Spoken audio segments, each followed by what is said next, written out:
और ये मामला क्या था, कानूनी मामला, कि मुस्लिम महिलाओं के तलाक मांगने के अधिकार पर केरल हाईकोर्ट का ये बड़ा फैसला आया है और मुस्लिम महिलाओं को तलाक मांगने का हक है, ये बात कही है। और साथ ही ये भी कही है कि कानूनी मामलों में मौलवी की व्याख्या नहीं चलने वाली। जस्टिस ए मोहम्मद मुश्ताक और जस्टिस CS दाइस ने माना इस्लामिक कानून में महिलाओं को तलाक मांगने का है अधिकार। केरल हाईकोर्ट ने साफ तौर पर कहा मौलवी नहीं हो सकते कानूनी मामलों के जानकार। कोर्ट का मानना है, केरल हाईकोर्ट का, कि legal system expert legal mind से चलता है, ना कि मौलवियों से।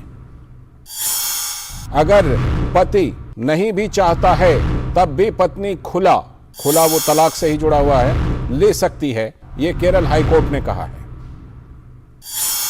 पत्नी की इच्छा पति की इच्छा से संबंधित नहीं हो सकती है, नहीं चलेगा मुस्लिम पर्सनल लॉ का तर्क। तो हाईकोर्ट की पीठ ने फैसले के खिलाफ दायर समीक्षा याचिका को खारिज कर दिया है और कोर्ट का यह मानना है कि खुला प्रथा चलन में है, लेकिन इसमें कानूनी प्रावधान को नजरअंदाज कर दिया जाता है और इससे क्या होता है कि पीड़ित को न्याय नहीं मिल पाता है, लेकिन कोर्ट को कानूनी पहलुओं पर विचार करना होगा। मसरूर फैजी हमारे संवाददाता जुड़ चुके हैं इस खबर पर चर्चा करने के लिए। मसरूर, ऐतिहासिक फैसला कहा जाएगा केरल हाई कोर्ट का, क्योंकि कई तरह के जो सुधार की बातें हैं वो चल रही हैं, चाहे हमने देखा कि पिछले दिनों हिजाब विवाद रहा हो या महिलाओं के अधिकार से संबंधित 3 तलाक की बात रही हो, और उसमें ये कि अगर तलाक मांगने का हक पुरुषों को है तो महिलाओं को क्यों नहीं। इसके खिलाफ जो भी मौलवी आते हैं या पर्सनल लॉ का तर्क देते हैं, उनको एक ये सीधा संदेश केरल हाईकोर्ट का। मसरूर, बिल्कुल लालचंद जी, केरल हाईकोर्ट ने एक खुला संदेश दिया है, सही आप लफ्ज़ों में कहा है कि जो मुस्लिम महिलाएं अगर तलाक लेना चाहती हैं, अगर अपने शौहर से, अपने पति से अलग होना चाहती हैं, तो उनको जब राइट्स दिया गया है खुला का मतलब ही होता है कि शौहर अपनी बीवी से मतलब बिना उसकी मर्जी के भी अगर वो चाहे तो अलग हो सकती है। जब इस्लाम ने ये राइट दिया है, केरल हाईकोर्ट ने कुरान का हवाला दिया है, पवित्र कुरान के हवाले से केरल हाईकोर्ट ने कहा है कि जब कुरान में औरतों को राइट दिया गया है कि वो अपने मर्दों से, अपने शौहर से, अपने पति से बिना उसकी मर्जी के अलग हो सकती है, तो फिर ये कम पढ़े लिखे अनपढ़ मौलवी जो फ़िक़ा जो इस्लामिक लॉ जिससे चलता है उसकी सही जानकारी न रखने वालों की दलीलों को, या वो लोग जिनको कानूनी जानकारियां बिल्कुल नहीं है, उनकी बातों को मानकर, उनकी बातों को समझकर क्यों ऐसे कानूनों को में आड़ा डाला जा रहा है, ऐसे कानूनों को रोका जा रहा है। महिलाओं की आज़ादी पर रोक लगाई जा रही है। महिलाओं की जो हम ये कह सकते हैं कि मुस्लिम समाज का, कोर्ट ने ये वर्ड यूज़ किया है कि मुस्लिम समाज के मौलवी या वो लोग जो वर्चस्व बनाए रखना चाहते हैं महिलाओं पे, उनको अपने अधीन रखना चाहते हैं महिलाओं को, उनकी ये सोच है जो खुला के बीच में आड़े आते हैं, खुला को रोकने की कोशिश करते हैं। खुला एक प्रथा है जिसमें महिला अलग होने का अपना राइट रखती है, मुस्लिम महिलाओं को यह हक दिया गया है। मसरूर, जैसे देखिए कुरान में ये बिल्कुल प्रावधान है, खुला का प्रावधान है, महिलाओं को ये हक है, लेकिन ये बीच में जो इसकी व्याख्या करते हैं, अगर मैं एक फिल्म के एक संवाद का सहारा लूं तो ये बीच में कोई और फिरकी लेता रहता है अपनी तरफ से व्याख्या करके।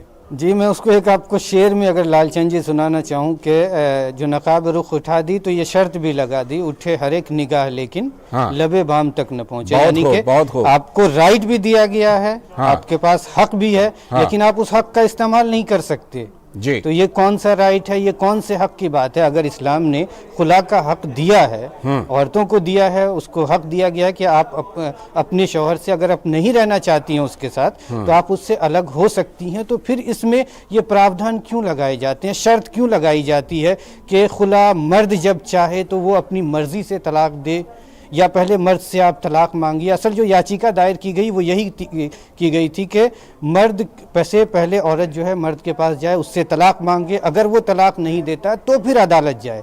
हालांकि खुला में ये है कि अगर औरत चाहती है और वो अपने मर्द से अलग होना चाहती है तो उसको इस तरह के किसी भी प्रावधान से गुजरने की ज़रूरत नहीं है। तो जो मैंने आपको शेर सुनाया ना कि नकाब रुख उठा भी दिया और कहे कि कोई देखे भी नहीं, तो वो ये हालत है। बिल्कुल। तो केरल हाईकोर्ट में हमने ये देखा है मसरूर कि इसके खिलाफ याचिका दी गई थी, खुला के खिलाफ। तो बताइए कि ये किस तरह की व्याख्या है कि जो 1500 साल पहले जो महिलाओं को अधिकार दिए गए हैं, बाकायदा अधिकार दिए गए हैं, उनके खिलाफ भी याचिका पड़ जाती है और फिर यह भी दावा किया जाता है कि वो इस्लाम के असली जानकार हैं और वो इस्लाम को के नियमों को मानने वाले हैं। ये तो गैर इस्लामी बात हुई ना, क्योंकि आप कुरान में दिए गए अधिकार को नकार रहे हैं।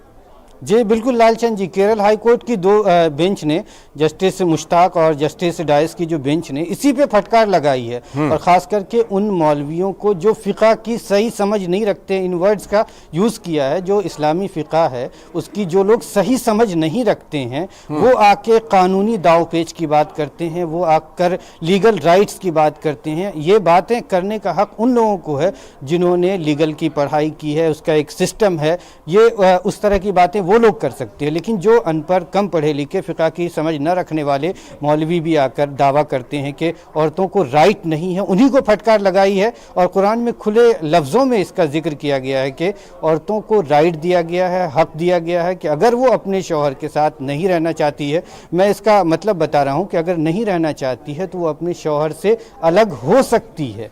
फिर इस पर जो है अनपढ़, कम पढ़े लिखे लोग चले जाते हैं, कोर्ट में चले जाते हैं, वो अपनी दलीलें पेश करते हैं। तो अदालत ने इसीलिए उनको फटकार लगाई है और औरतों के राइट को पूरी तरह से साफ किया है कि उनका हक है, वो तलाक ले सकती हैं, वो मर्द से अलग हो सकती हैं। इसमें किसी के पास आपको जाने की ज़रूरत नहीं है। अगर वो लेना चाहती हैं तो वो अलग हो सकती है और रह सकती हैं। मसरूर, केरल हाईकोर्ट ने जो ये फैसला दिया है, ये टिप्पणी की है, इसका किस तरह का असर हो सकता है और क्या हम ये उम्मीद करें कि कम से कम इस फैसले के बाद, इस टिप्पणी के बाद, वो जो बीच में जो मैंने कहा कि फिरकी लेने वाली बात, वो कम से कम अब इन चीज़ों से बाज आएंगे? इस मामले में सबसे ज़्यादा ज़रूरत जो है वो जागरूकता की ज़रूरत है। लोग, लड़कियों को, औरतों को ये बताने की ज़रूरत है। उनको असल नॉलेज नहीं है, जानकारी नहीं है कि उनको ये राइट्स इस्लाम में है। क्योंकि एक वो अदालत ने जो वर्ड यूज़ किया ना, वर्चस्व समाज, जो मौलवी है या जो मुस्लिम समाज के वर्चस्व लोग हैं, वो अपना वर्चस्व बनाए रखना चाहते हैं, उसके लिए ऐसी चीज़ें पेश करते हैं। तो ऐसे मामले में सबसे ज़्यादा ज़रूरत, सबसे पहली चीज़ की जागरूकता पैदा की जाए। उसके बाद औरतों को जाहिर है कि जो 3 तलाक से लेकर अब तक जो राइट्स मिले हैं, औरतों तक इसकी जानकारी अगर पहुंचेगी तो उनको अपने राइट्स का, उनको अपने जो समाज में जो उनको कहा जाता है कि दोयम दर्जे का नागरिक के तौर पे जो पेश किया जाता है, कम से कम वो माइंड सेट से वो बाहर निकलेंगी और समाज में बराबरी का उनको हक मिलेगा। और अगर औरतों को जागरूक करने की बात है, उन तक जानकारी पहुंचाने की बात है, तो हम भी उनमें से एक बड़ा ज़रिया हैं। तो हम आपके ज़रिए ये चाहते हैं कि ये जो खुला की व्यवस्था है औरतों के हक में, ये इस व्यवस्था को आप थोड़ा सा एक्सप्लेन कर दीजिए कि ये व्यवस्था जो है ये क्या हक देता है मुस्लिम महिलाओं को? खुला मुस्लिम महिलाओं को राइट देता है कि वो अपने शौहर से अपनी मर्ज़ी से अगर चाहती है अलग होना तो वो अलग हो सकती है, उसे अदालत में जाने की ज़रूरत नहीं है। अगर औरत, जिस तरह से मर्द को तलाक देने का राइट है, उसी तरह से औरत को भी इस्लाम ने राइट दिया है कि वो अपने शौहर से, अपने पति से वो अलग हो सकती है, और यही खुला है। और ये चीज़ें जागरूक करने की ज़रूरत है, हम उसके माध्यम ज़रूर है। उसमें कुछ चीज़ें और हम बताना चाहेंगे। दारुल देवबंद के फतवे हैं इसके रिलेटेड, उन लोगों ने फतवे भी दिए हैं इससे मुतालिक कि अगर नहीं रहना चाहती है औरत अपने शौहर के साथ तो वो अलग हो सकती है। लेकिन उसमें सिर्फ एक जो उन्होंने दाव पेच लगाया वो ये है कि जो वहाँ अदालत होती है, चाहे शरई अदालत होती है या फिर जो है कानूनी अदालत होती है, वहाँ जाने की ज़रूरत नहीं। और केरल हाईकोर्ट ने इसी को सिरे से नज़रअंदाज किया है कि जिस तरह मर्द अलग हो सकता है, 3 तलाक दे सकता है, एक एक करके तलाक दे सकता है, उसको किसी अदालत जाने की ज़रूरत नहीं है। तो महिलाओं को अदालत जाने की ज़रूरत क्यों पड़ती? नहीं, चलिए, उम्मीद हम ये करते हैं कि आपने जिस तरह से बिल्कुल विस्तार से बताया और केरल हाईकोर्ट का जो फैसला आया है उससे सूरत बदलेगी। और हालात बदलेंगे, लोग जागरूक होंगे, मुस्लिम महिलाएं जागरूक होंगी और अपने इस हुकूक का इस्तेमाल करेंगे। बहुत बहुत शुक्रिया जुड़ने के लिए और विस्तार से जानकारी देने के लिए मसरूफ। तो इसी के साथ आज के इस वक्त में इतना ही। कल फिर इसी वक्त हम लेकर हाजिर होंगे ये खास प्रोग्राम इस वक्त, लेकिन इस बीच